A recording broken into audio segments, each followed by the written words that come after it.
लेके आते हैं और जनता के ही मुद्दों को उठाते हैं। जनता के मन में अगर कोई बसा है तो वो प्रभु श्री राम है, और प्रभु श्री राम की जब यूपी के फिजाओं में नाम की गूंज होती है और खास तौर से राजनेताओं की तरफ से, तो समझ जाइए कि चुनाव नजदीक है। जी हाँ, 2027 में चुनाव, उससे पहले अप्रैल से मई में चुनाव है वो यहाँ पर होने वाला है। लेकिन इन सब के बीच में आपको ये बताएं कि प्रभु श्री राम के नाम की गूंज अब उठने लगी है। समाजवादी सांसद वीरेंद्र सिंह के तरफ से ये कहा जाने लगा है कि प्रभु श्री राम जो राजमहलों में रहते हैं वो बीजेपी के राम हैं, और हमारे राम जो वनवास में थे वो हमारे राम हैं। तो क्या राम का भी बंटवारा यहाँ पर हो रहा है? क्या प्रभु श्री राम भी अब बंटवारे की राजनीति में आ गए हैं? क्या अगर आपको सियासी वोट बैंक चाहिए तो प्रभु श्री राम का नाम लिया जाएगा? और ऐसे में देखिए, अब बीजेपी नहीं बल्कि समाजवादी पार्टी इसमें आगे दिखाई दे रही है। चर्चा करेंगे, चर्चा करने के लिए तमाम पैनलिस्ट हमारे साथ यहाँ पर जुड़ चुके हैं। इनसे हम आपका तारुफ कराएं। हमारे साथ सबसे पहले हाजिर आजिम खान जी जुड़ चुके हैं, पीस पार्टी के प्रवक्ता हैं।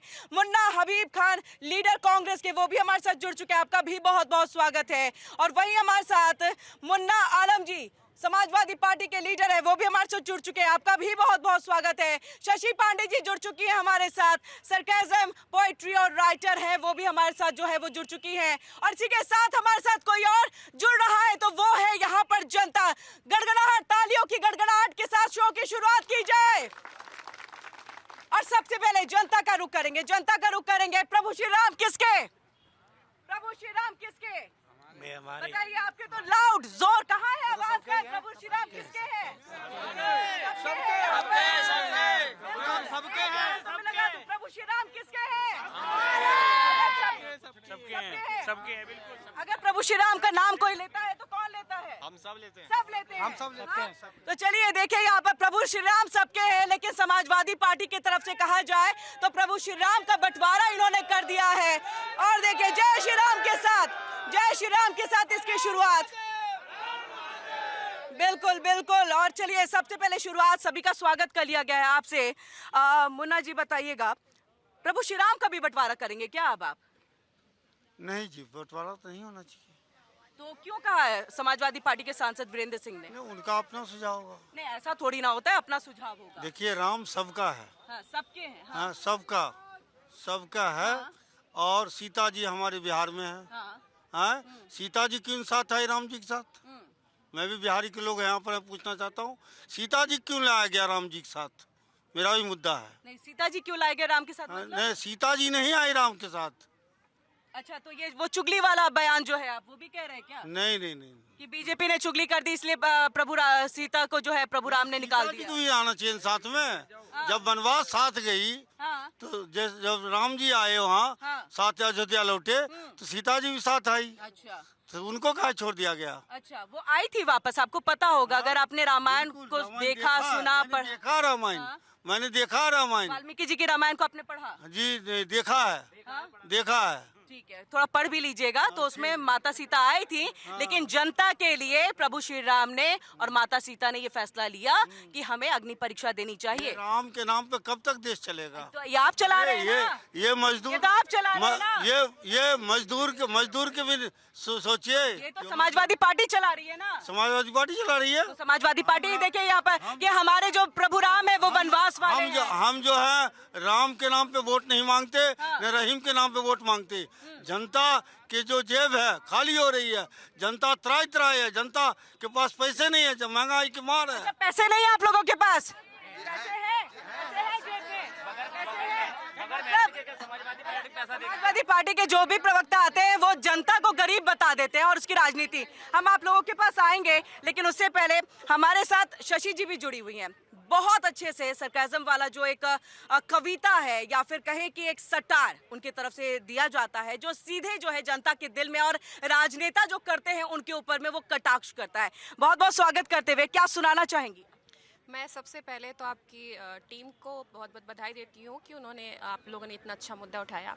अभी भाई साहब ने कहा कि राम का नाम कब तक चलेगा। मैं कहती हूँ जब तक दुनिया है तब तक राम का नाम चलेगा। क्यों? राम का नाम कब तक चलेगा? जब तक सूरज चांद रहेगा तब तक राम का नाम रहेगा।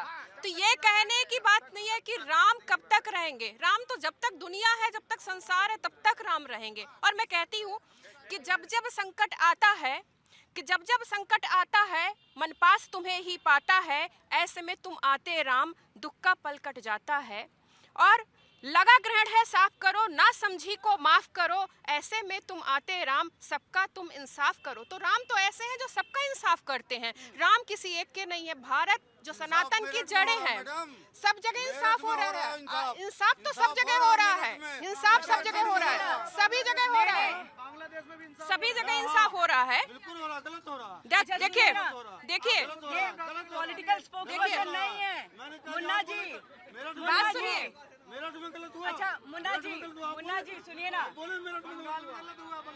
अच्छा मुन्ना जी सुनिए तो पहले, मुन्ना जी सुनिए, सबसे पहले ये पॉलिटिकल स्पोक्सपर्सन नहीं है, ये सिर्फ सटायर मारने, तो ये कवित्री हैं, ठीक है, इनसे सवाल करिएगा तो जवाब नहीं। देखिए चार पंक्तियों में आपकी चार पंक्ति जो आपने कहा, चार आपने कहा कि न्याय की बात कर रही हूँ, तो मैं न्याय की बात पे कह रही हूँ कि प्रारब्ध का बात सुनिएगा, हम सब पे सुनाते हैं। आप सुनना तो चाहे, आप सुनना चाहे, हम सब पे सुनाते हैं।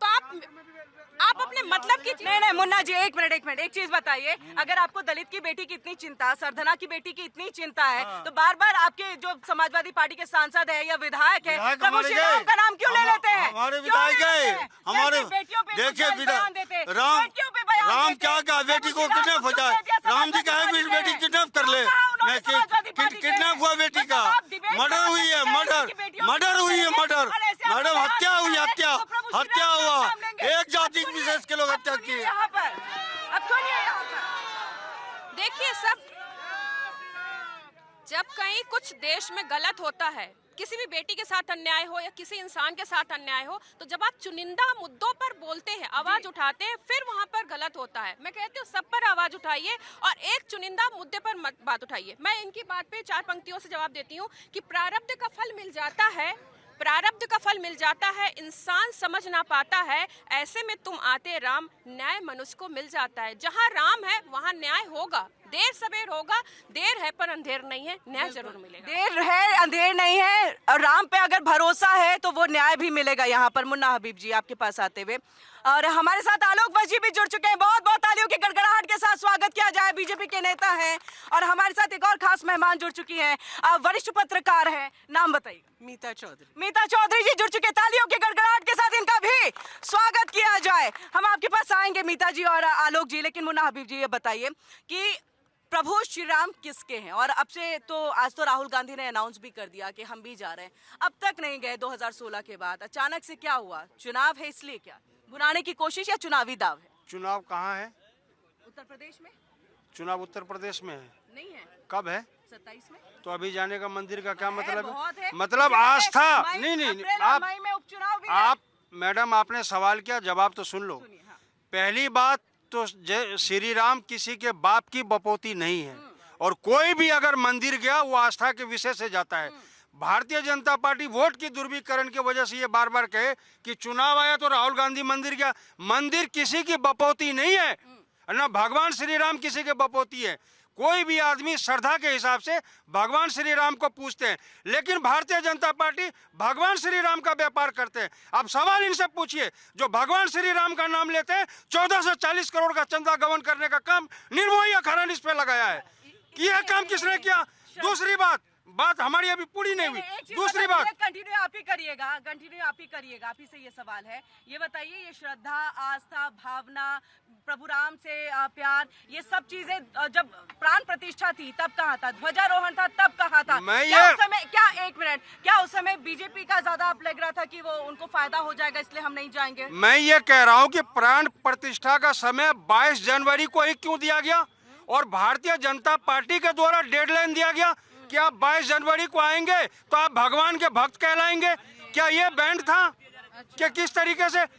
बात श्रद्धा की है, प्राण प्रतिष्ठा की है, समय अनुसार जिस दिन जिसको जिस टाइम भगवान जी श्री राम जी बुलाएंगे, वो अपने आप ही जाएंगे। उसके हुक्म के बगैर, मेरी बात पूरी नहीं हुई, उसके हुक्म के बगैर न पत्ता हिलता है, न आदमी सांसें ले पाता है। कर्ण में बसे हैं राम, तन में बसे हैं राम, मन में बसे हैं राम, आकाश में बसे हैं राम, गगन में बसे हैं राम। लेकिन भारतीय जनता पार्टी को पूछिए, क्या इसके दिल में बसे हैं राम? लीजिए, आप ही के दिल में राम नहीं बसे हैं। आपने टाइम क्यों दे दिया था 22 जनवरी का? ये डेडलाइन, क्या जरूरत थी इसकी? देखिए, अब तो जिस तरीके का वातावरण भारतीय जनता पार्टी ने पैदा कर दिया है, जिस तरीके से हमने सनातनियों को एकजुट करके खड़ा करने की कवायद की है, उस हिसाब से तो इनके दिल में राम आना स्वाभाविक है। पहले नहीं थे, अब आ गए हैं दिल में राम। अब जितने भी ये लोग हैं उन सबके दिल में राम आएंगे। अगर राम नहीं आएंगे तो जाएंगे कहाँ? सनातनियों को जिस तरीके से आक्रांताओं ने कुचला था, जिस तरीके से जनेऊ तोला जाता था अकबर के औरंगजेब की राज में, जाजिया कर लगाया जाता था, बलात्कार किया जाता था, जिस तरीके से हमारे मंदिरों को तोड़ा गया, उस सब को हम वापसी ला रहे हैं। हम अतीक अहमद नहीं पैदा होने दे रहे हैं, हम मुख्तार अंसारी नहीं पैदा होने दे रहे हैं, हम आजम खान नहीं पैदा होने दे रहे हैं। हम ऐसी स्थिति ला रहे हैं कि जहां पर स्वतंत्र हैं, हमारी महिलाएं, बातें सब 2013 में अरे भाई मैं इनको चुप कराओ। 2000 अरे एक शांत रहो, तुम तो जवाब दे नहीं पाते। 2013 में ये सरकार बार बार कहती थी कि मैं दाऊद इब्राहिम को लाऊंगा, अजहर मसूद को लाऊंगा, मौलाना शफाक को लाऊंगा, सारे आतंकवादी को भारत में लाऊंगा। लाए किसको? शेख हसीना को, बांग्लादेशी। बांग्लादेश के अंदर आए दिन सुबह हो या शाम हो, दोपहर हो, वहां हमारे हिंदू भाइयों को मारा जा रहा है, कुचला जा रहा है, और ये शेख हसीना को गोद में बिठाए हुए ये सरकार कार्रवाई नहीं कर पाती है। इनसे पूछिए कि बांग्लादेश पे कब कार्रवाई होगी, जो हमारे हिंदू भाइयों को मारा जा रहा है। ये सरकार देखिए मुन्ना भाई को मैं बताना चाहता हूँ, ये उसी पार्टी के लोग हैं, ये कांग्रेसी उसी पार्टी के लोग हैं जहां पर इनके एक बड़े नेता ने कहा था ओसामा जी और अरशद अजीज साहब, ये साहब और जी का बांग्लादेश और पाकिस्तान। देखिए यहाँ कब, सुनिए पहले सुन लीजिए आप। Bharat fastest growing economy in the world है मोदी जी के नेतृत्व में। 11वां से हम चौथे पे चले गए और तीसरे पे जाने की हम पुरजोर कोशिश किए हुए हैं। और इसके बाद इतनी कठिनाइयों को झेलते हुए सारे विश्व के लोग चाहते हैं कि भारत की हम किसी से लड़ाई करवा दें। चलिए, इनके सवाल का जवाब आज मैं जवाब दे रहा हूँ।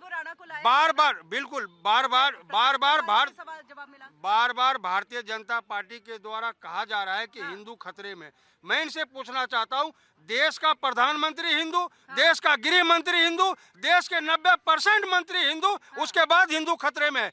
छोटा सा बांग्लादेश जिस पे अत्याचार हो रहा है हमारे हिंदू भाइयों पे, एक शब्द न देश के प्रधानमंत्री ने कहा, न देश के गृह मंत्री ने कहा, देश के किसी भी मंत्री ने या कोई भी मुखबिर प्रवक्ता भारतीय जनता पार्टी ने ये मुद्दा नहीं उठाया कि आखिर बांग्लादेश पे भारतीय जनता पार्टी की सरकार कार्रवाई करेगी कब? अभी गए थे बांग्लादेश, याद होगा। शेख हसीना को सरदन, शेख हसीना, देखिए सवाल ये, शेख हसीना को कांग्रेस के वक्त में भी, यूपीए सरकार के वक्त में भी मैं ये कह रहा हूँ, मैं ये कह रहा हूँ, श्रद्धांजलि देने गए थे किसी हिंदू भाई के पीड़ित की समस्या में नहीं गए और किसी हिंदू भाई की बात उसने नहीं उठाई वहाँ पे। इसका जवाब हम लेंगे। हाजी नाजिम जी, अब जब प्रभु श्री राम की बात हो रही है और समझिए कि हिंदुत्व और हिंदू की राजनीति यहाँ पर की जा रही है, तो क्या अब मुस्लिम का वोट बैंक नहीं चाहिए किसी को? समाजवादी पार्टी भी अब उसको अलग करके रखेंगे, सिर्फ पीढ़ी की राजनीति और प्रभु श्री राम की राजनीति चलेगी, क्या होगा फिर मुस्लिम वोट? हाँ किरण जी, देखिए राम जी तो सबके हैं, सभी भारतीयों के राम हैं, लेकिन ये देश का दुर्भाग्य है कि मर्यादा पुरुषोत्तम राम जी के ऊपर इस तरीके के एक राजनीति खेली जा रही है देश के अंदर। भाई ये गलत है। भाई जितने हिंदू भाइयों के राम जी हैं उतने मुस्लिम समाज के भी राम जी हैं। भाई हमारे तो पूर्वज रहे राम जी, लेकिन ये क्या बात होगी राम जी के ऊपर इस तरीके का बात करना। और रही बात यहाँ पर कि हिंदू वोट चाहिए, मुस्लिम वोट नहीं चाहिए। कल भी मैंने इनके एक मंत्री, भाजपा के मंत्री को कहा था कि इन्होंने कहा था कि नमक हरामों का वोट नहीं चाहिए, लेकिन अब उनका एक नया ताजा बयान आ गया उन्होंने कहा कि मैं अपने घर के अंदर सुअर पालूंगा ताकि एक विशेष समुदाय मुझसे ना मिले। भाई देश के अंदर चल क्या रहा है? ये चल क्या रहा है कि भी आप इस तरीके का तर्क देंगे? और रही बात यहाँ पर कि बात ये कहते हैं कि हिंदू खतरे में है। अच्छा, सुन तो लीजिए, सुन लीजिए, नहीं बता दीजिए, सुन तो ये लीजिए। बयान दिया किसने? हाँ, मैं वो भी बताऊंगा। अब सुन लीजिए बात, जब बार बार आती है कि हिंदू खतरे में है, भाई प्रधानमंत्री हिंदू है, फिर भी हिंदू खतरे में। भाई हम चाहते हैं मुसलमान को तुम खतरे में लेकर मुसलमान प्रधानमंत्री बना दो। पीस पार्टी कांग्रेस भाई का मुसलमान गठबंधन को होने वाला मुसलमान है क्या? प्रधानमंत्री एक जैसा- बनेगा तो मुसलमान एक जैसा परेशान होगा। सवाल है। लेकिन यहाँ पर एक सुन तो जैसा लीजिए। सवाल है, पीस पार्टी और कांग्रेस का गठबंधन होने वाला है क्या आने वाले दिन में? मुन्ना हबीब जी, हाँ देखिए, कांग्रेस हाँ, पार्टी सुन के तो लीजिए। विचारधारा में मैं बता रहा हूँ, कांग्रेस पार्टी के विचारधारा में हाँ हिंदू न मुसलमान न शमशान न कब्रिस्तान, सिर्फ और सिर्फ युवा की बात, किसान की बात, जवान की बात, महिलाओं की बात, देश हित की बात ये होती है। निकल क्या बात की थी आपको याद और- होगा ना? क्या कहा था हिंदू और धर्म के बारे में, हिंदुत्व के बारे में? मैं सिर्फ ये कहना चाहूंगी, राम का विभाजन नहीं हो सकता। लेकिन कर तो आप रहे हैं सब। उनको करने दीजिए, पर उनका विभाजन ना हम सहेंगे और ना हो सकता है और नहीं हो सकता। वो इन्होंने ही ये राजनीति पैदा की थी जिसकी वजह से हमको ये लड़ाई कोर्ट में कितने साल लड़नी पड़ी। अगर ये विभाजन ना होता तो क्यों कोर्ट जाना पड़ता, क्यों ध्वस्त करने पड़ते वो सारी जगहों को। उन सब लड़ाइयों को लड़ के आज जब राम को हमने वहाँ पर एक भव्य मंदिर में पूरी तरह से वहाँ खड़ा किया है, तो हम उसको अब किसी भी तरह से उनको इनके ऊपर हावी नहीं होने देंगे। राम सबके हैं, हाँ। मगर जो राम को नहीं मानते, राम सिर्फ फिर हमारे हैं। राम को जो नहीं मानते, मानते तो सभी हैं, लेकिन सिर्फ चुनावी। मैं आ रही हूँ आपके पास, मैं जनता के बीच में थोड़ा सा जाना चाहूंगी। आप लोग कुछ सवाल पूछना चाहते हैं हमारे पैनलिस्ट से, कुछ जानना चाहते हैं कि क्या चुनाव में सिर्फ राम का मुद्दा क्यों उठ रहा है? नहीं जी, आप लोग में से कोई सवाल, कोई कुछ कहना चाहेंगे? किसी आपका सवाल? हाँ। मैं कहूंगा, कांग्रेस के प्रवक्ता ने अभी कहा कि बांग्लादेश की जी आपके लिए ही सवाल। हाँ। बांग्लादेश की शेख हसीना को इन्होंने बीजेपी लोगों ने गोद में बिठा रखा है। पहले तो महिला का अपमान है, ठीक है, मुनाफिर जी, महिला का अपमान है। और इन्होंने जब शेख हसीना को इसलिए रखा है कि शेख हसीना के टाइम पे हिंदुओं पे अत्याचार नहीं हो रहे थे, ये सरकार बदलने कट्टरपंथियों के आने की वजह से हो रहे हैं। तालियां हो जो है, जबरदस्त। मेन पॉइंट जो है वो आपने उठाया। आप लोग में से कोई कुछ कहना चाहेगा? प्रभु श्री राम को लेकर के जो राजनीति हो रही है, कहाँ तक जायज, कहाँ तक बहुत जायज जायज है? होनी चाहिए, होनी चाहिए। हाँ होनी चाहिए। इसका बेनिफिट और फायदा किसको होगा?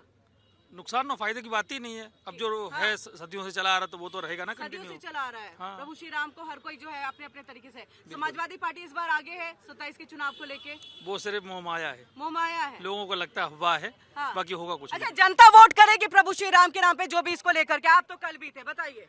देखिए, जनता जो है ना, मैं कल भी बोला था और आज भी बोल रहा हूँ, हाँ।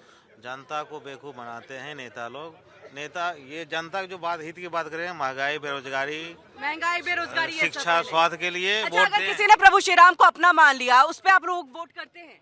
तो सब वो तो सबका है ना, श्री राम हाँ, जी प्रभु सबके श्री राम हैं, सबके। सबके हैं, चाहे हिंदू हो या वोट के लिए मुसलमान। ऐसा कुछ नहीं ऐसा है। वोट के लिए कुछ नहीं है, नहीं, ऐसा आप बताइए। वो तो पहले से हैं, जब हाँ। दुनिया बसी तब से है, अब ये जब तक रहेगी तब से रहेगी। अच्छा, समाजवादी पार्टी ये कह रहे हैं कि और जी अभी राहुल गांधी जाने वाले हैं अयोध्या और 2016 के बाद पहली बार वो जाएंगे। आपसे क्या इसका फायदा चुनाव में उनको होगा? नहीं हो पाएगा। वो तो कांग्रेस राम को, भगवान राम को, भगवान राम तो क्यों जाना चाह रहे हैं? वोट के लिए जाना चाहिए। वोट के लिए जाना चाह रहे हैं किसी ना? घर से अजबल पैदा नहीं होने देंगे, ना कसाब पैदा होने देंगे। हम राम के रहेंगे। राम के थे, राम के रहेंगे। बिल्कुल बिल्कुल। एक्चुअली क्या है, हाँ। वो लोग है ना, देखो पॉलिटिक्स सबको समझ में आती है। अब राहुल गांधी जी जा रहे हैं तो सबको समझ में आ रहा है, तो फेक नैरेटिव मतलब दिखाने की कोशिश हो रही है कि हाँ हम भी भगवान। बिल्कुल बिल्कुल। मुन्ना हबीब जी आपके पास आ रही हूँ। आलोक जी, आपके लिए दो सवाल। एक तो फेक नैरेटिव है एक तरह से, और सबको समझ में आता है राहुल गांधी का वहां जाने का मतलब क्या निकलता है, भले ही आप आस्था, श्रद्धा, भावना सब कुछ क्यों ना कह डाले यहाँ पर। इसके साथ शेख हसीना को जो आपने कहा कि गोद में बिठा लेंगे, ये एक महिला का अपमान है और उनके वक्त में हिंदुओं पर अत्याचार नहीं हुआ था। मैं तो, जो हमारे दर्शक है, मैं तो बहस नहीं कर सकता। शुरुआत ही शेख हसीना के दौरान जब उसकी सरकार थी वहाँ पे, तो जो हमारे हिंदू भाई हैं उन पे अत्याचार ही शेख हसीना के शासनकाल से की शुरुआत हुई है, ये बात है। दूसरी बात मैं ये कह रहा हूँ, हमारी शेख हसीना के शासनकाल से क्या हुआ?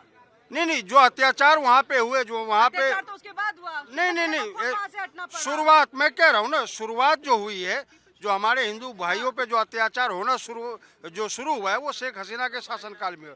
दूसरी बात बता दूं कि मैं किसी महिला का अपमान नहीं कर रहा, मैं उन क्रूर नेता का अपमान कर रहा हूं जिसके शासनकाल में, जिसके रहते हुए हमारे हिंदू भाइयों पे अत्याचार किया गया। मैं महिलाओं का सम्मान करता हूं, किसी महिला के ऊपर मैं टीका टिप्पणी नहीं करना चाहता, लेकिन सरकार ये बताए कि बार बार सुबह शाम जिस तरीके से दर्शकों में कहा जा रहा है कि वहाँ पे जो हमारे अल्पसंख्यक हैं, जो हमारे हिंदू भाई हैं, उसके ऊपर जो अत्याचार हो रहे हैं, किसी को काटा जा रहा है, किसी को मार के जलाया जा रहा है, तो मैं ये समझ रहा हूँ कि सरकार को अब खामोशी तोड़नी चाहिए था। एक शब्द देश के प्रधानमंत्री को कहनी चाहिए थी कि हाँ मैं बांग्लादेश पे कार्रवाई कर रहा हूँ, या यूनुस सरकार को आलोक जी इसका जवाब उच्च आयोग को बुलाना चाहिए, ठीक है। आलोक जी सवाल करना चाहिए आपके पास मुन्ना जी।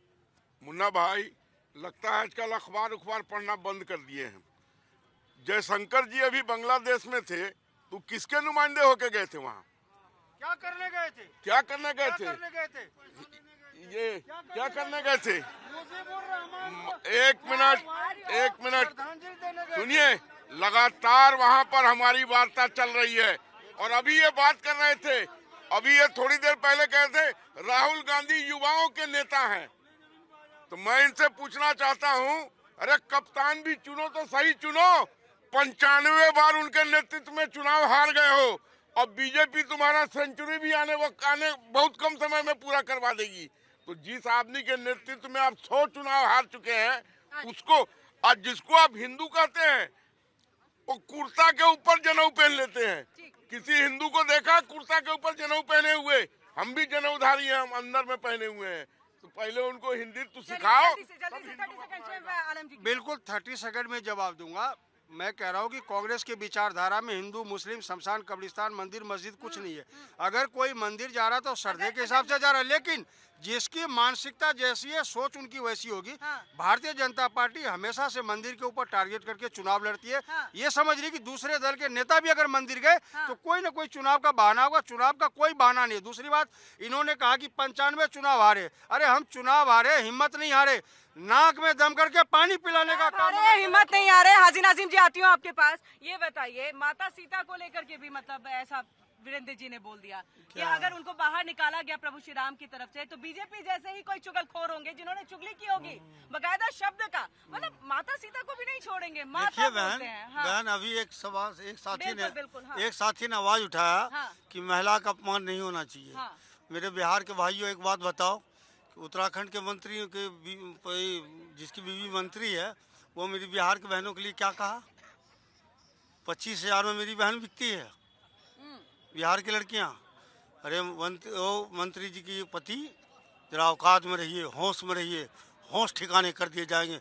बिहार की बेटी IAS IPS बनती है। बताइए, बिहार में जितना पढ़ा लिखा लोग कहीं नहीं है। बिहार का चुनाव चला गया, अब यूपी का चुनाव नहीं मैडम, चुनाव क्या मुद्दा है? मुद्दा गरम बनाना चाहिए, मुद्दा उनके चुनाव नहीं होना चाहिए। अभी भगवान आप राम के नाम लिए, गांधी जी ने कहा अल्लाह ईश्वर तेरे नाम सबको सुम्मत दे भगवान। कहाँ से लाते आप लोग खोज करके, हमको ये समझाइए। ऐसे बयान कहाँ से लाते खोज के हम लोग बयान इसलिए लाते हैं कि बिहार की बेटी का अपमान, ये हमारे लोग भाई बिहार के, पूछिए इनसे, बिहार के बेटे। हाँ अभी बिहार के, आप भी सह रहे हैं, लेकिन नहीं सहेंगे, नहीं सहेंगे। हाँ नहीं सहेंगे। हाँ इसका आवाज उठाइए, मुद्दा उठाइए, आप मुद्दा उठाइए इस पर। बिहार की बेटी 25,000 में नहीं बिकता है। ये भाजपा वाले क्या कर रहे हैं?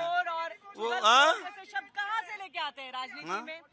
कहाँ से लेके आते हैं? अरे आप लोगों के पास हाँ जाइए उनके पास, हमारे पास मत रहिए, क्योंकि राम के तो वही है, हम तो है नहीं। बताइए अब वीरेंद्र जी इस तरह के बयान कहाँ से लेके आते हैं? वीरेंद्र जी का अपना बयान होगा, उनका मेरा पार्टी लाइन का बयान नहीं है। नहीं बिल्कुल नहीं। तो अखिलेश यादव इसको लेकर के बोलेंगे? अखिलेश जी बोलेंगे, बिल्कुल बिल्कुल। बहुत देर हो गया, क्यों नहीं? उनका बयान है। अच्छा बोलेंगे अखिलेश जी, कब बोलेंगे? जब पूरे जनता तक मैसेज तो पहुंचाइए। अरे हमारा प्रवक्ता बताएंगे आपको, ऐसी बात नहीं है। राम सबका है, मैं कहीं ने कहा किसान आप किस लिए आए हो फिर? आप प्रवक्ता नहीं हो क्या समाजवादी थे? आप प्रवक्ता नहीं हो समाजवादी थे क्या? फिर आप यहाँ क्या करने आए फिर मीडिया में? अरे कुछ तो जवाब देने आए होंगे तो जवाब दीजिए। चलिए ठीक है, वो जवाब दे रहे हैं। आप लोगों की तरफ से बहुत आवाजें थी, बताइए। अरे आइए बोलिए। देखो मेरा सवाल कांग्रेस से है और सपा से, दोनों से है। अच्छा समाजवादी पार्टी दोनों लोगों से है। हाँ। हम किसी कोई पार्टी के वो नहीं है, अखिलेश के भी फैन है, राहुल गांधी के भी फैन है, बीजेपी के तो कट्टर फैन है। अखिलेश जी को भी वोट दिया, 60 साल कांग्रेस को हमारे पिताजी ने वोट दिया, अब हमारा नंबर है, हम बीजेपी को दे रहे हैं। शासन सुशासन दोनों सुंदर चल रहे हैं। और आप जो कह रहे थे राम जी ने तो ये भी कहा था हर व्यापक हर वस्तु समान, हर वस्तु में राम है, धरती पर ऊपर नीचे हमारे अंदर सब में। राम पे डिबेट मत करो, काम पे करो तो कुछ अच्छा होगा। और सुनो दूसरा मुद्दा, ना समाजवादी से दिक्कत है, ना कांग्रेस से, खाली टोपी से दिक्कत है। हाजी नाजिम जी। हाँ किरण जी देखिए भाई ने बिल्कुल सही कहा।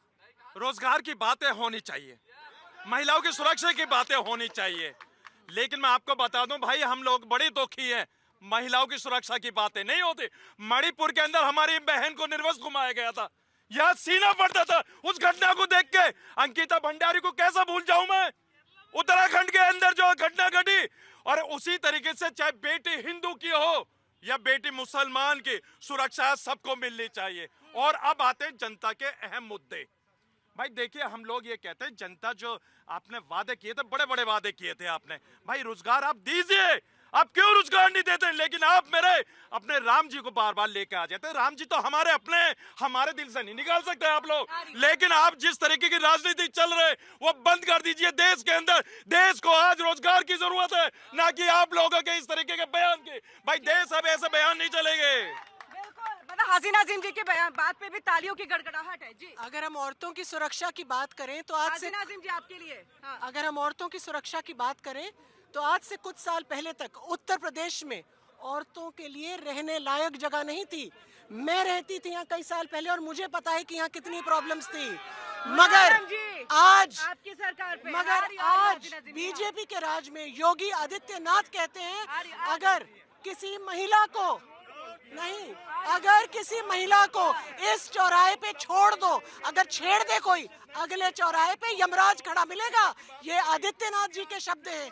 आज औरतें सुरक्षित हैं। ये जो कॉन्फिडेंस है, ये कॉन्फिडेंस इसी सरकार में आया है। हाँ बिल्कुल सही कहा इन्होंने सही कहा कि ये कॉन्फिडेंस जो आया इन्हीं की सरकार में आया। भाई हाथरस की घटना भूल गए आप लोग?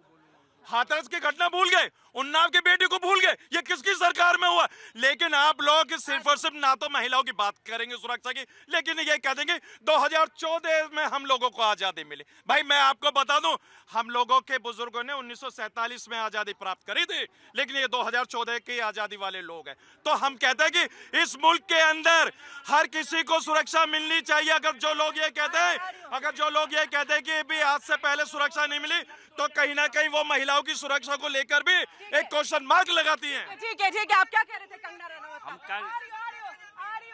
रनावत का ही बयान है, तो उनको आजादी 2014 में मिली थी। बाकी देश तो 2014 से पहले गुलाम था हमारा। हाँ, जो हमारे देश के सैनिकों ने, वीर सपूतों ने देश की आजादी के लिए अपने प्राण निछावर किए हैं। गलत था, पार्टी को डेंट लगता है कंगना रनावत की बात से। जी एक मिनट, नज़्म सुनाना चाहते हैं आप? नज़्म सुनाना चाह रहे थे? अरे सुन लो अरे दोस्त हमारे सुन लो, देश पे बात हो रही है, देश के टुकड़े पे बात हो रही है, सुन ले आप लोग, सुन ले। नज़्म है, हमारे नेता भी हैं और बहुत बड़े शायर भी हैं, उन्होंने एक नज़्म कहा है, बहुत प्यारा नज़्म है कि सदियों से आबाद रहा है, सदियों तलक आबाद रहेगा, भारत जिंदाबाद रहा है, भारत जिंदाबाद रहेगा, भारत जिंदाबाद रहा है।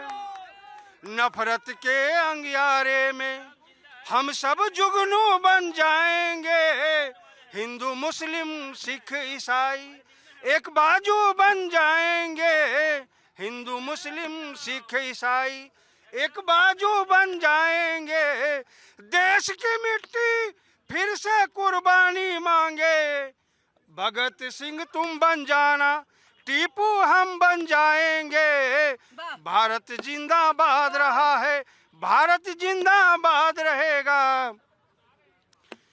इस देश के नारों से गांधी जी मौलाना आजाद रहेगा, भारत जिंदाबाद रहा है, भारत जिंदाबाद रहेगा। तो भारत के तोड़ने वाले लोग, भारत के मानसिकता, भारत के साथ खेलने वाले लोग, मैं भारतीय जनता पार्टी को बार बार कहता हूँ, जिस तरीके से पहले नफरतों के बीज पूरे हिंदुस्तान में बोया गया, अब नहीं मैं मैं ये तो कह रहा हूँ, हिंदुत्व की बात की थी ना कि हिंदुत्व बीजेपी की तरफ से किया जा रहा है। मैं तो कह रहा हूँ कि मणिशंकर अय्यर के बातों को आप लेकर के चल रहे, पार्टी ने कब का उसे निष्कासित कर दिया। मैं तो कह रहा हूँ देश के खिलाफ, देश के हित के खिलाफ अगर कोई भी एक कार्य करता, 6 साल के लिए निष्कासित है वो, 6 साल के लिए निष्कासित है। आ रही भारतीय जनता पार्टी बताए ये रमेश बिधूरी को कब सस्पेंड करेंगे? भारतीय जनता पार्टी बताए कि रमेश बिधूरी को कब सस्पेंड करेंगे? पार्टी को डेंट, कंगना रनावत की बात भी जो है वो डेंट लगाती है, इसमें जवाब दीजिएगा लोग। देखिए आज जो कहा जा रहा है, सभी आज लोग एग्री है कि राम सभी के हैं, लेकिन 2014 के पहले किसी के राम नहीं थे। 2014 के पहले एक लेखक की नजर से देखिए, लेखक क्योंकि समाज की बात कहता है लेखक, तो 2014 के पहले किसी के राम नहीं थे। राम को मानने के लिए, राम का मंदिर बनाने के लिए कोर्ट में दर दर भटकना पड़ रहा था, प्रमाण देना पड़ रहा था, साक्ष्य इकट्ठे करने पड़ रहे थे कि राम नहीं है, राम है ही नहीं है, साक्ष्य लेके आओ। वही राहुल गांधी जी आज दर्शन के लिए जा रहे हैं। ठीक है, मैं बहन जी की बात को कोट करती हूँ। नोएडा में ही, इसी नोएडा में हम सब जानते हैं, दिल्ली से शाम को नोएडा तक, नोएडा से दिल्ली पहुंचने में कितनी वारदातें होती थी। आज हम आराम से घूम रहे हैं, 11-12 बजे नोएडा में घूम रहे हैं, बिल्कुल स्वतंत्र घूम रहे हैं, बिना किसी डर के, बिना किसी डर के घूम रहे हैं। नोएडा से कितनी घटनाएं आती थी, नोएडा से कितनी घटना, 1 मिनट नहीं, अभी नहीं, नोएडा से कितनी घटनाएं आती थी कि अभी हस्बैंड वाइफ को लूट लिया, कभी कुछ हो गया, रोड रेज हो गई। सुनिए, और दूसरी बात, जहाँ पर हसीना शेख की बात कही जा रही बांग्लादेश से यहाँ पर, अरे भाई पहले मतलब तो जान लो, वो शरणार्थी है, शरणार्थी होने में और घुसपैठिया होने में फर्क होता है। जब भारत के पास कोई शरण लेने आता है तो उसको शरण दी जाती। भारत का हमेशा से धर्म रहा है, शरण लेने आता है तो भारत का ये धर्म रहा है, नीति रही है कि जब भी कोई शरणार्थी आता है तो उसको शरण दी गई, घुसपैठियों को नहीं। तो जब ये सारे मुद्दे हैं इनको, अच्छा दूसरी बात, जब बेटियों की सुरक्षा की बात कही जा रही है, घटनाओं की बात कही जा रही है, ये कहीं के मुद्दे उठा रहे हैं, जब और ये जो लव जिहाद होता है उस पर कुछ नहीं बोलेंगे। इतने सालों से कुछ नहीं बोल रहे हैं। हाँ देखिए, अभी इन्होंने बांग्लादेश के पूर्व प्रधानमंत्री के बारे में कहा, अति देव भव्य की बात इन्होंने करी। भाई शाहरुख खान अगर एक बांग्लादेश का क्रिकेटर खरीद लेता है तो उसको राक्षस बोलते हैं ये लोग राक्षस बोलते हैं, ये गलत है भाई। एक का तो आप स्वागत कर रहे हैं और क्रिकेटर के अंदर आप उसका धर्म देख रहे हैं, ऐसा नहीं चलेगा देश के अंदर। हम ये कहते हैं कि बांग्लादेश के अंदर हिंदू भाइयों के साथ जो अप्रिय घटना घट रही है, पीस पार्टी खड़े शब्दों में मजम्मत करती है। और दूसरी बात, एक और चीज मैं कहना चाहता हूँ, भाई अमेरिका तो एक वेनेजुएला के राष्ट्रपति को लेकर आ जाता है, भाई हमारे भारत के अंदर तो बड़ी ताकत है। हम ये कहते हैं कि आप बांग्लादेश से यूनिस को उठाकर लेकर आए, भारत के अंदर केस चले कि उन्होंने हमारे हिंदू भाइयों के साथ जो अपनी घटना घटी है। नहीं, बिल्कुल होना चाहिए भाई, हम सक्सेस हैं, हम हर चीज में सक्सेस हैं। क्या हम अपने हिंदू भाइयों को मरने दें? नहीं, हम अपने हिंदू भाइयों को मरने नहीं देंगे। डोनाल्ड ट्रंप नहीं है भाई, हम डोनाल्ड ट्रंप नहीं है, हम अमेरिका से बड़े हैं, भारत हम अमेरिका से बड़े हैं। सवाल ये है कि हमें अमेरिका की नीति पे तो जाना नहीं है। बिल्कुल जाना नहीं है। भारत का भारत में एक संविधान है, लोकतांत्रिक देश है, कार्रवाई भी भारत के संविधान को देखते हुए, लोकतंत्र को देखते हुए की जाती है हमेशा से, ये बातें रही है। सवाल ये है कि मैं किसी को उठा के नहीं ला सकता, लेकिन मैं किसी को डांट तो सकता हूँ, एम्बेसी से बुला के उसके आदमी को बता तो सकता हूँ, जो बांग्लादेश के उच्चायोग है उनको कह तो सकता हूँ कि जिस तरीके से हमारे देश में, आपके देश में हमारे भाइयों पे, हमारे हिंदू भाइयों पे कोई बातचीत नहीं चल रही है। कोई, मैं कह रहा हूँ कोई बातचीत नहीं चल। आपने देखा कल की बात बता रहा हूँ, जिस तरीके से चीन के साथ जो भारतीय जनता पार्टी के कार्यालय में, बांग्लादेश में थे, अभी चीन पे आ गए। मैं क्या दोनों बातें कर रहा हूँ, चीन के साथ जो वहाँ से 12 लोग आए और भारतीय जनता पार्टी के दफ्तर में वो कर क्या रहे थे? जो चीन लद्दाख में जमीन दबाए बैठा है, जो चीन गलवान घाटी में हमारे सैनिकों को शहीद किया, इसका जल्दी से जवाब भारतीय जनता पार्टी के दफ्तर में कर क्या रहा था? आप दीजिएगा। ये भी तो बता दो, लद्दाख को जमीन देने वाली कौन सी सरकार थी? जी आ रही हाँ जल्दी। ये भारत है और ये हिंदुस्तान है, हिंदुओं का स्थान है, हाँ। जिसमें जो हिंदू को दबाएगा हाँ। या उनको बांटेगा हाँ। उनको हम टॉलरेट नहीं करेंगे। सबका स्वागत है, हाँ। लेकिन ये हिंदुस्तान है। हाँ। और 100 बातों की एक बात, जय श्री राम। जय श्री राम, जय श्री राम जी जल्दी। हाँ। देखिए, अभी पीस पार्टी के प्रवक्ता और कांग्रेस के प्रवक्ता कह रहे थे कि गलवान में और लद्दाख में, तो मैं इनसे पूछना चाहता हूं कि लद्दाख में जब चीन ने कब्जा किया था तो किसकी सरकार थी? यही बात उन्होंने भी कहा। और उसके बाद जब कभी चीन ने वहां पर हरकत की है, सरकार आपकी भी हमारे नौजवानों ने वहां पर हमारे एक ना, आप खाली तब से 2014 के पहले 2014 तक तो आपकी सरकार है। हमने 1 इंच जमीन नहीं उनको कब्जा करने दिया है, 1 इंच जमीन नहीं कब्जा करने दिया है। उसको मिल गई 2014 में। सर 2014 से तो आप है। आप अगर विश्व गुरु है तो आप क्यों नहीं लद्दाख से ले लेते अपनी जमीन? किस काम के आप विश्व गुरु हैं? ठीक है, इसका जवाब आप दीजिएगा, इसका जवाब दीजिए। हाँ आ रही आप। 2014 में हम श्री नरेंद्र मोदी जी को इसलिए चुने थे क्योंकि ये बोले थे हम हर साल 2 करोड़ रोजगार देंगे। उस पर कभी बात नहीं किए। महंगाई कांग्रेस सरकार में ज्यादा थी, हम आएंगे तो कम करेंगे। पेट्रोल ये 30 से 40 रुपए बेचने पर वादा किए थे, उनसे वो कभी कीमत तो हाँ डिपेंड करती है ना। उस टाइम तो फूड और अभी उससे तो भी वॉर सस्ते चल मिल रहा रहे है, हैं मैम। तो जिस तरह का वॉर चल रहा है, फिर भी हमारा महंगाई तो बढ़ बैरल जाएगी के हिसाब से पेट्रोल। ऑयल कम चल रहा है मैम। उस टाइम ज्यादा महंगे थे, इस टाइम कम चल रहे हैं। बेरोजगार है कौन? रोजगार सबके पास है यहाँ पे। नहीं, घर बैठे रोजगार मिलना चाहिए। रोजगार सबके पास है। जो अनपढ़ बोले हमसे घर बैठे रोजगार मिलेगा, उसको रोजगार नहीं मिलेगा, उसको पढ़ना पड़ेगा। हर किसी को गवर्नमेंट एम्प्लॉय ही बनना है, करनी पड़ेगी। पढ़ा लिखा का बोलो। IT सेक्टर है, सेक्टर पास है, IT सेक्टर है, सारे सॉफ्टवेयर इंजीनियर है, रोजगार। आज इसकी कंपनी की छुट्टी है इसीलिए बेरोजगार है। प्राइवेट नौकरी नहीं, प्राइवेट आज सुनिए क्या कह रहे हैं, आज आपकी कंपनी की छुट्टी है इसलिए आप बेरोजगार हैं। वो बात नहीं है। सुनिए, प्राइवेट नौकरी का रोजगार नहीं मानते। कल हमको कंपनी बोलेगी 1 महीना का नोटिस तो प्राइवेट। अरे मुझे ये जवाब दीजिए आप, 1 मिनट हम अपने लड़के को पढ़ाते हैं, अच्छा रोजगार किसे कहना चाहते हो आप? पहली प्राथमिकता क्या है? सरकारी नौकरी मिले। देखिए, अगर आप अच्छा पढ़ाते हैं तो अच्छी नौकरी मिलेगी, ये सही है, ये जायज है। हाँ। हमको देना है। मस्त जिंदगी जी रहे हैं। सभी लगभग नौकरी कर रहे हैं। अब मुझे हाँ बिल्कुल आप ही के पास आ ही रही थी मैं। अभी- ये बीजेपी के एक सवाल पूछ लेती हूँ। देखिए, सरकारी नौकरी की चाहत है ना, वो तो पॉसिबल नहीं है ना, प्राइवेट तो जाना ही देखिए पड़ेगा। मैम, ठीक सरकारी नौकरी की चाहत नहीं है। जो प्राइवेट जॉब है उनका न्यूनतम वेतन 20,000 से ऊपर होनी चाहिए, 20,000 से ऊपर होनी चाहिए, समझ गए। और एक बात पूछे, भाई से बहुत चल रहे हैं, अयोध्या में जीता कौन है भाई? और उसके बाद अयोध्या में उपचुनाव कौन है? जीता। चुनाव कौन अयोध्या में जीता है, मालूम है तुमको? उसके बाद उपचुनाव अयोध्या में चुनाव कौन जीता है? उसके बाद उपचुनाव में हाँ? कौन जीता? ये भी तो बताइए, जीता उसके बाद ना। फिर उपचुनाव वहाँ में की कौन जनता जीता? खुश है, तुम क्यों हम लोग तो नाराज हो रहे हो? हाँ? देश खुश है, पूरा देश खुश है। क्या दिक्कत है? कोई दिक्कत नहीं है। वोटिंग भी करा लेंगे, लास्ट में वोटिंग करा लेंगे। अब ये बताइए, अखिलेश यादव, अयोध्या का आप नाम ले रहे हैं, अखिलेश यादव अयोध्या कितनी बार गए हैं प्रभु श्री राम के दर्शन के लिए? देखिए, आज अखिलेश जी जरूर जाएंगे। बहुत महत्वपूर्ण है, अखिलेश यादव कब गए हैं अयोध्या प्राण प्रतिष्ठा के बाद से, बताइए। अखिलेश जी जाएंगे। एक बार भी नहीं, हाँ? एक बार भी नहीं। कौन कहता हिंदू ने अखिलेश? हाँ? जाना कहाँ? चाहिए ना। हिंदू नहीं है ना? अयोध्या जाने से हिंदू आ जाता है। क्यों नहीं होगा? पहला धर्म हिंदुओं का ही है। पहला धर्म देखिए, जब करोड़ों भक्त पहुंचे नहीं, थे, करोड़ों भक्त पहुंचे थे, तो वो तो अपनी आस्था को लेके पहुंचे थे देखिए, ना। अखिलेश जी पर यादव आंचल क्यों नहीं लगाना गए? बहुत सरासर गलत है। हिंदू धर्म से हैं वो, हिंदू ये हैं। बताइए, गए क्यों नहीं हाँ? दर्शन करने? अयोध्या गए क्यों नहीं? क्यों? वहाँ की तो जनता ने भी जिता दिया, अगर आप हाँ। जिसका भी दम भर भी रहते, तब भी क्यों नहीं गए? एक बार जाएंगे, जाते तो जाएंगे, सही। जाएंगे। जाएंगे। अरे नहीं, अरे जाएंगे, घर में उसके राम है, दिल में राम है, 27 राम चुनाव तो में दिल में है। जिताएगा तब हाँ, जाएंगे। 27 का चुनाव में आप राजनीतिक कीजिएगा, हम राजनीतिक नहीं हम करेंगे। राजनीति क्यों करेंगे? हमारा कोई काम ही नहीं है, रिजल्ट भी नहीं है।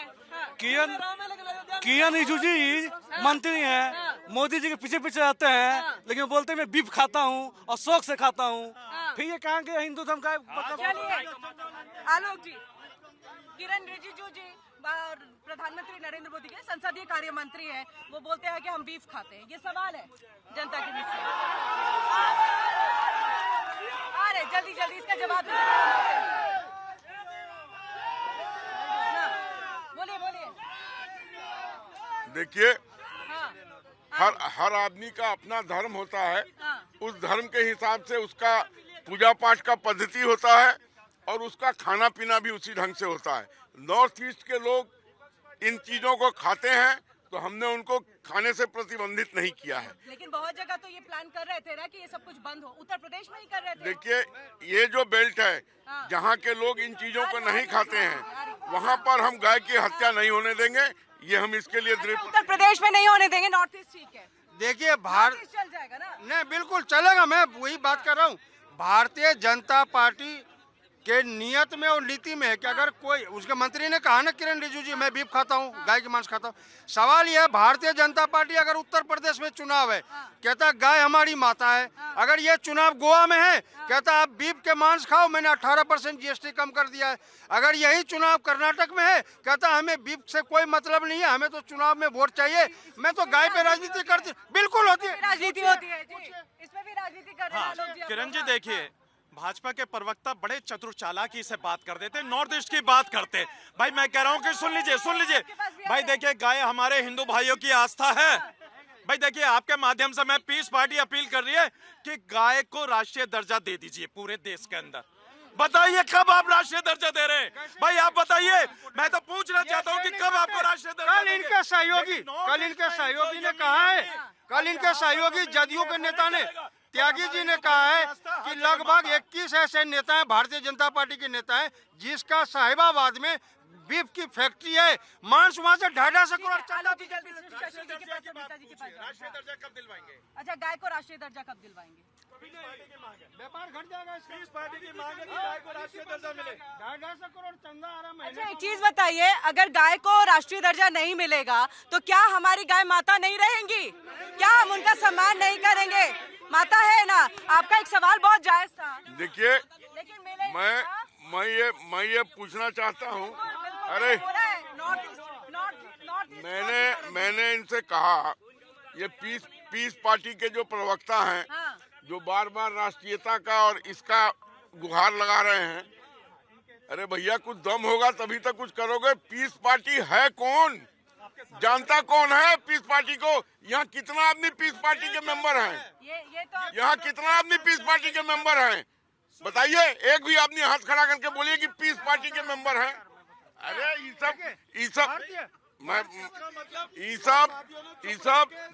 ये सब चुनावी, ये, अरे सुनिए, ये सब चुनावी कुकुरमुत्ता है।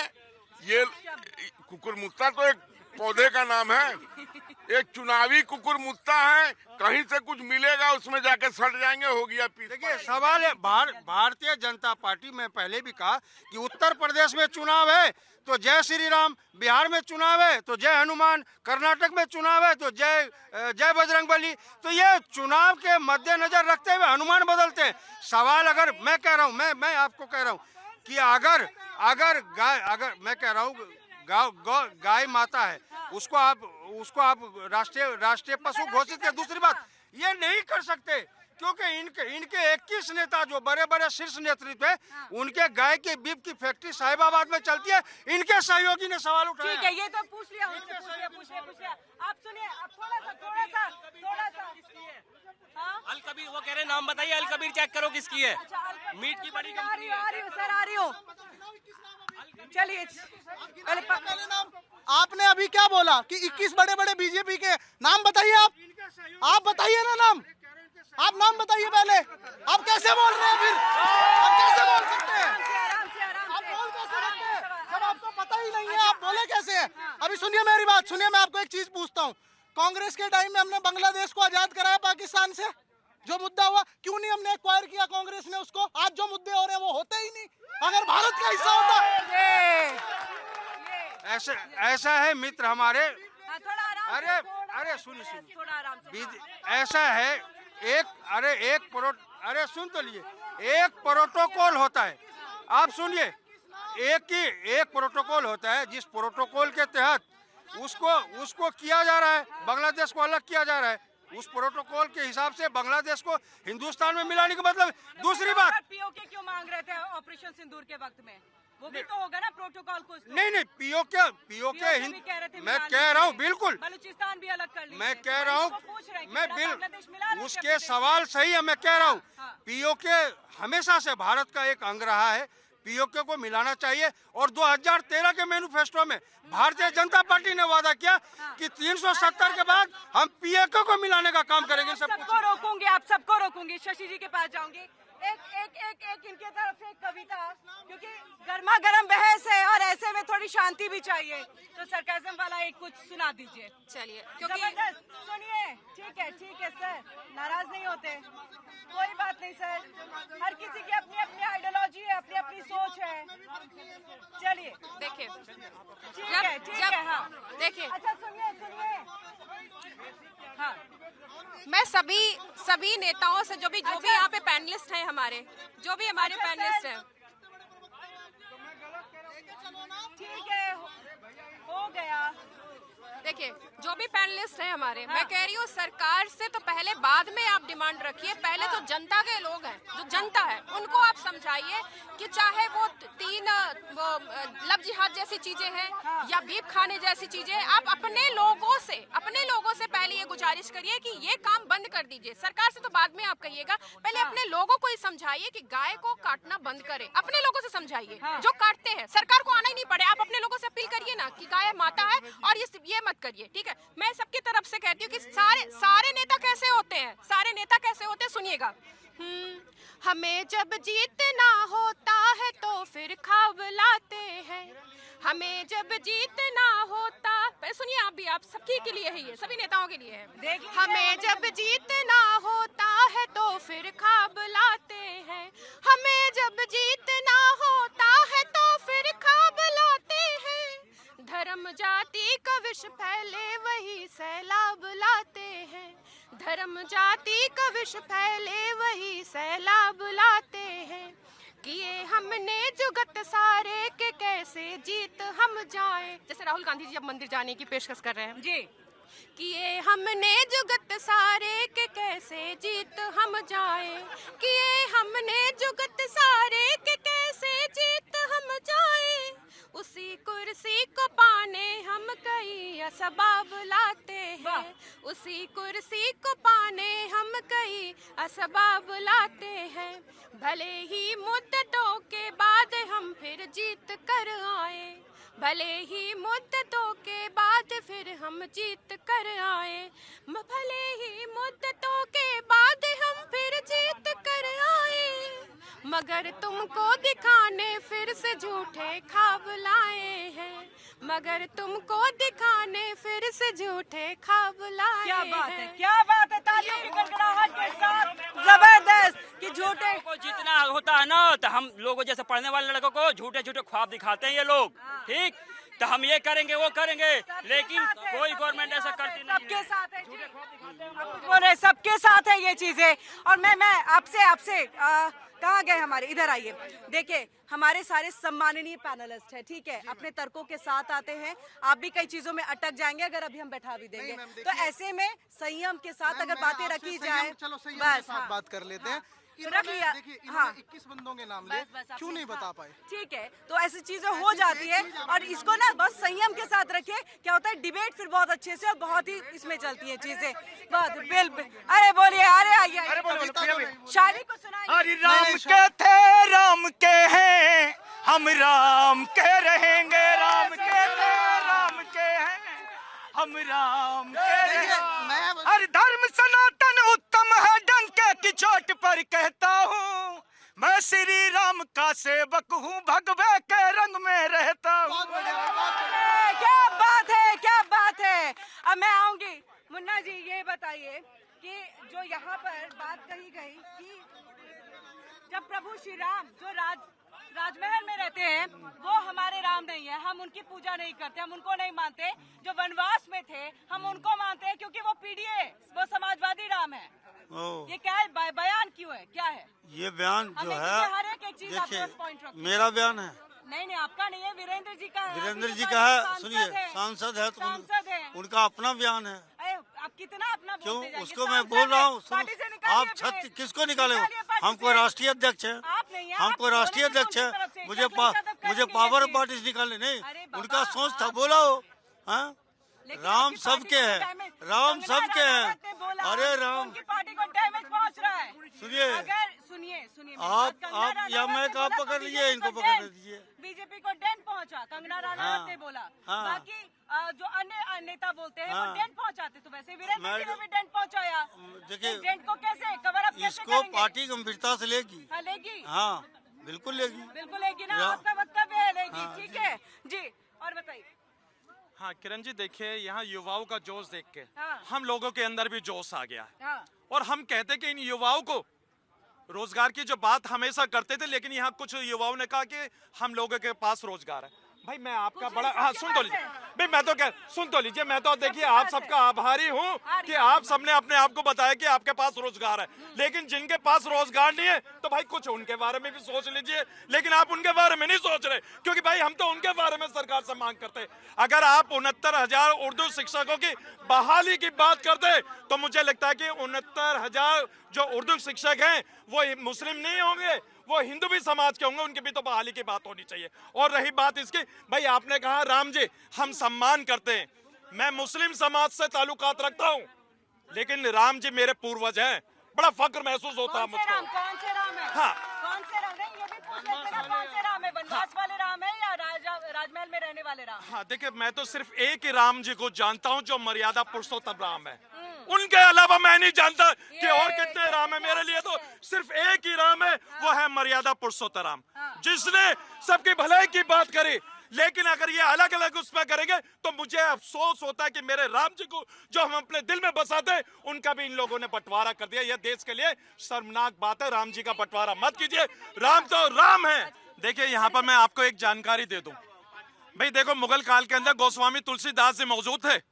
आप इतिहास उठा के देख लेना, कहीं पे भी उन्होंने जिक्र नहीं करा था कि यहाँ मंदिर तोड़कर मस्जिद बनाई, लेकिन सुप्रीम कोर्ट की तरफ से फैसला है वो हम सब ने स्वीकार करा, क्योंकि एक विवाद बहुत लंबा था। उस विवाद को खत्म करने के लिए हमने सुप्रीम कोर्ट का फैसले का स्वागत किया, क्योंकि supreme court is supremo, supreme court is supremo. और जो लोग अगर इस बात की बात करते हैं, मैं उनसे कहना चाहता हूँ कि आज युवाओं की बातें करें।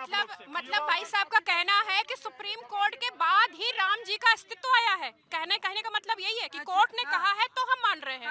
राम जी का अस्तित्व पहले आप नहीं मानते थे। बिल्कुल, एक वाइंड अप का समय हो रहा है, वाइंड अप का जल्दी से अभी कर आलोक दीजिए। भैया ने कहा कि जल्दी, विकास जल्दी, हो रहा है, कितना एयरपोर्ट गिना दिए ये अभी आलोक भैया ने। अच्छा ठीक है, विकास है, वक्त की बहुत कमी है, वक्त की कमी है, वक्त की कमी है, वाइंड अप करना होगा। इनसे पूछिए कांग्रेस के उस लीडर का नाम बताए जो नोटबंदी से पहले नोट वाला फॉर्मा लेके गया था। अच्छा चलिए, धुरंधर मूवी से सबको पता चल गया है कि क्या कुछ रहा था। बहुत बहुत शुक्रिया आप सभी का, हमारे साथ पैनलिस्ट जितने जुड़े थे, और वही जनता भी हमारे साथ यहाँ पर जुड़ी थी। चलिए एक गीत हो जाए उसके साथ, गीत- राम पे गा दीजिए। नहीं, गीत के लिए तो मैं नहीं कह सकता हाँ, क्योंकि हाँ। लेकिन मैं इनसे ये पूछता हूँ, जहाँ से ये सरकार हारती है वहीं से वोट चोरी क्यों होती है? अच्छा, वहीं से वोट चोरी क्यों होती है, ये एक सवाल पूछा गया था।